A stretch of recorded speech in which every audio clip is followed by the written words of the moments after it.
The Federalist Papers, number 18. The same subject continued, the insufficiency of the present confederation to preserve the Union, for the Independent Journal. Author, Alexander Hamilton and James Madison. To the people of the state of New York, among the confederacies of antiquity the most considerable was that of the Grecian republics associated under the Amphictyonic Council. From the best accounts transmitted to this celebrated institution, it bore a very instructive analogy to the present confederation of the American states. The members retained the character of independent and sovereign states and had equal votes in the Federal Council. This council had a general authority to propose and resolve whatever it judged necessary for the common welfare of Greece, to declare and carry on war, to decide in the last result all controversies between the members, to find the aggressing party, to employ the whole force of the confederacy against the disobedient, to admit new members. The Amphictyons were the guardians of religion and of the immense riches belonging to the temple of Delphos, where they had the right of jurisdiction in controversies between the inhabitants and those who came to consult the oracle. As a further provision for the efficacy of the federal powers, they took an oath mutually to defend and protect the united cities, to punish the violators of this oath, and to inflict vengeance on the sacrilegious despoilers of the temple. In theory and upon paper, this apparatus of powers seems amply sufficient for all general purposes. In several material instances, they exceed the powers enumerated in the Articles of Confederation. The Amphictyons had in their hands the superstition of the times, one of the principal engines by which government was then maintained. They had a declared authority to use coercion against refractory cities, and were bound by oath to exert this authority on the necessary occasions. Very different, nevertheless, was the experiment from the theory. The powers, like those of the present Congress, were administered by deputies appointed wholly by the cities in their political capacities, and exercised over them in the same capacities. Hence the weakness, the disorders, and finally the destruction of the Confederacy. The more powerful members, instead of being kept in awe and subordination, tyrannized successfully over all the rest. Athens, as we learn from Demosthenes, was the arbiter of Greece 73 years. The Lacedaemonians next governed it 29 years. At a subsequent period, after the battle of Leucta, the Thebans had their turn of domination. It happened but too often, according to Plutarch, that the deputies of the strongest cities awed and corrupted those of the weaker, and that judgment went in favor of the most powerful party. Even in the midst of defensive and dangerous wars with Persia and Macedon, the members never acted in concert, and were, more or fewer of them, eternally the dupes or the hirelings of the common enemy. The intervals of foreign war were filled up by domestic vicissitudes, convulsions, and carnage. After the conclusion of the war with Xerxes, it appears that the Lacedaemonians required that a number of the cities should be turned out of the confederacy for the unfaithful part they had acted. The Athenians, finding that the Lacedaemonians would lose fewer partisans by such a measure than themselves, and would become masters of the public deliberations, vigorously opposed and defeated the attempt. This piece of history proved at once the inefficiency of the Union, the ambition and jealousy of its most powerful members, and the dependent and degraded condition of the rest. The smaller members, though entitled by the theory of their system to revolve in equal pride and majesty around the common center, had become in fact satellites of the orbs of primary magnitude. Had the Greeks, says the Abb Milot, been as wise as they were courageous, they would have been admonished by the experience of the necessity of a closer union, and would have availed themselves of the peace which followed their success against the Persian arms. To establish such a reformation, instead of the obvious policy, Athens and Sparta, inflated with the victories and the glory they had acquired, became first rivals and then enemies, and did each other infinitely more mischief than they had suffered from Xerxes. Their mutual jealousies, fears, hatreds, and injuries ended in the celebrated Peloponnesian War, which itself ended in the ruin and slavery of the Athenians who had begun it. As a weak government, when not at war, is ever agitated by internal dissensions, so these never fail to bring on fresh calamities from abroad. The Phaeacians, having plowed up some consecrated ground belonging to the temple of Apollo, the Amphictyonic Council, according to the superstition of the age, imposed a fine on the sacrilegious offenders. The Phaeacians, being abetted by Athens and Sparta, refused to submit to the decree. The Thebans, with others of the cities, undertook to maintain the authority of the Amphictyons and avenged the violated god. The latter, being the weaker party, invited the assistance of Philip of Macedon, who had secretly fostered the contest. Philip gladly seized the opportunity of executing the designs he had long planned against the liberties of Greece. By his intrigues and bribes, he won over to his interest the popular leaders of several cities. By their influence and votes, gained admission into the Amphictyonic Council, and by his arts and his arms made himself master of the confederacy. Such were the consequences of the fallacious principle on which this interesting establishment was founded. Had Greece, say a judicious observer on her fate, been united by a stricter confederation and preserved in her union, she would never have worn the chains of Macedon, and might have proved a barrier to the vast projects of Rome.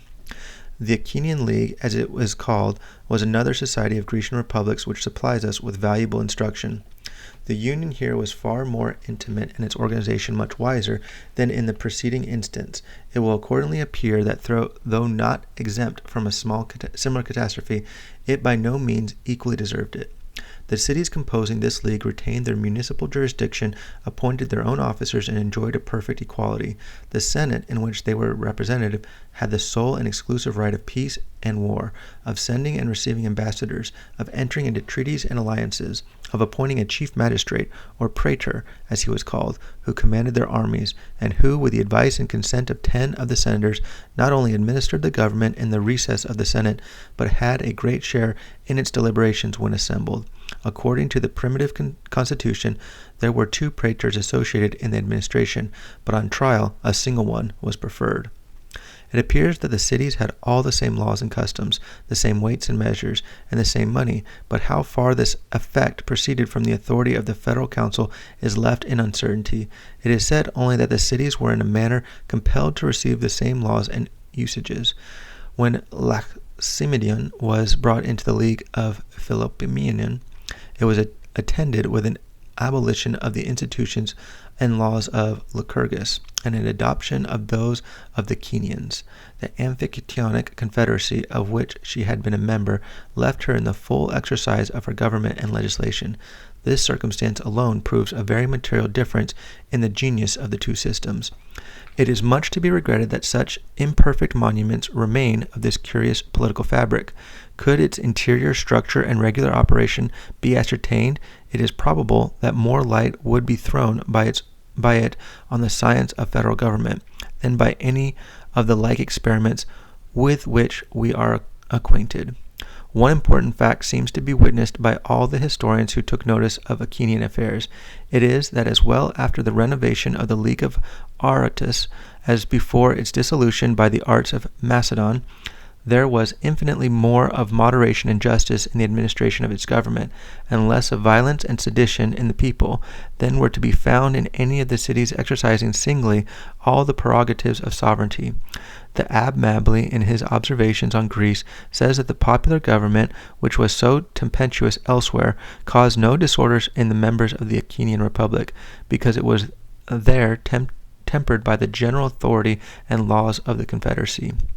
We are not to conclude too hastily, however, that faction did not, in a certain degree, agitate the particular cities, much less that a due subordination and harmony reigned in the general system. The contrary is sufficiently displayed in the vicissitudes and fate of the Republic. While the Amphictyonic Confederacy remained that of the Achaeans, which comprehended the less important cities only, made little figure on the theater of Greece.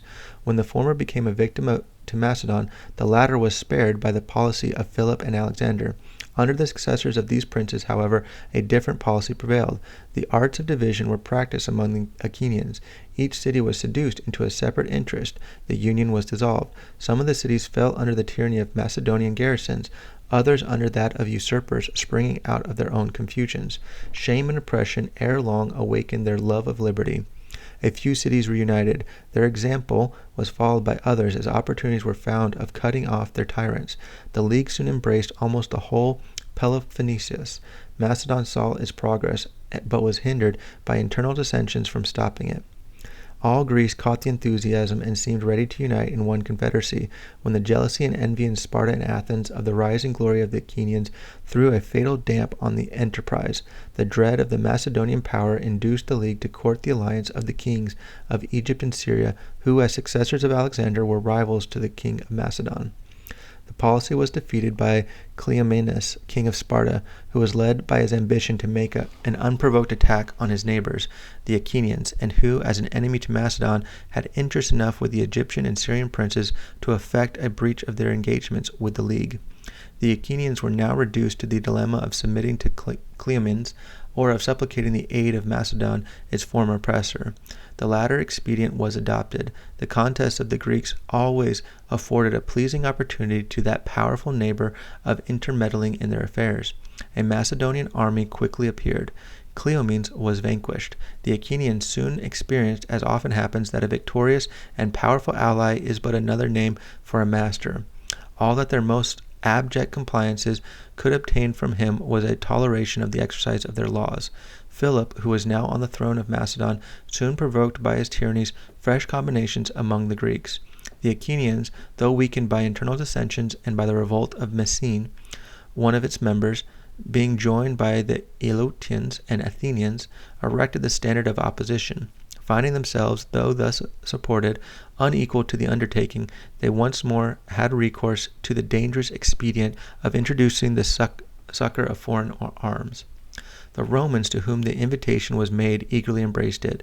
Philip was conquered, Macedon subdued, a new crisis ensued to the League. Dissensions broke out among its members.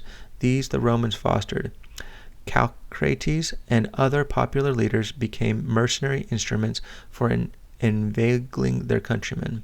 The more effectually to nourish discord and disorder the Romans had, to the astonishment of those who were confided in their sincerity, already proclaimed universal liberty throughout Greece. With the same insidious views, they now seduced the members from the League by representing to their pride the violation it committed on their sovereignty.